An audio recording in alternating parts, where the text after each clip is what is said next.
Hi everyone, আজকে আমাদের বাড়িতে এনেছিল আম। তো ভাবলাম যে নুন লঙ্কা দিয়ে আম মাখা তো আমরা প্রায় খেয়ে থাকি, তো আজকে আমটা একটু ডিফারেন্ট কিছু করা যাক।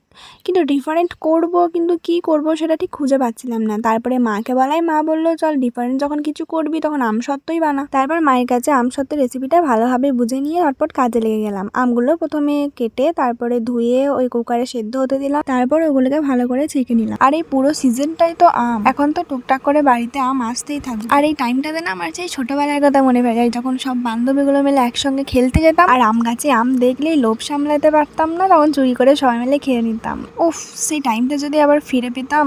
তো যাই হোক, এই টাইমে এসে আর আগেকার কথা মনে করে লাভ নেই, কারণ যতই ভাববো ততই আমাদের মন খারাপ হবে। তো তারপরে ছেঁকে নেওয়া আমের মাড়িটা কড়াইয়ে দিয়ে তার মধ্যে পরিমাণ মতো চিনি, আর যদি নুন ঝাল করতে যাই তাহলে একটু নুন আর একটু লঙ্কা গুঁড়ো দিয়ে দিতে হবে। তারপরে ওটা যখন একটু আঠালো আঠালো হবে, তারপরে একটা থালাতে তেল মাখিয়ে তার মধ্যে ওইটা পুরোটা ঢেলে দিয়ে দুদিনের জন্য রোদে শুকোলেই তারপরে হয়ে যাবে আমাদের আমসত্ত্ব। আমি এমন ভাবে বলছি, নিশ্চয়ই তোমরা ভাবছো যে আমি কত ভালো না রান্না পারি, বাট না, সবই আমার মায়ের কাছ থেকে শেখা। মাই আমাকে বলে বলে সব দিচ্ছিল আর আমি করছিলাম। তারপরে এই যে দেখো, একদিনের মধ্যে আমাদের আমসত্ত্ব শুকিয়েও গেছে। তারপরে কেটে আমি এরকম রোল রোল করে ভরিয়ে নিলাম। এটা তোমরা অনেকদিন ধরে সংগ্রহ করে রাখতেও পারবে। তো চাইলেও তোমরাও এটা বাড়িতে একটু ট্রাই করে দেখবে কেমন হয়। আমার তো ভালোই হয়েছিল।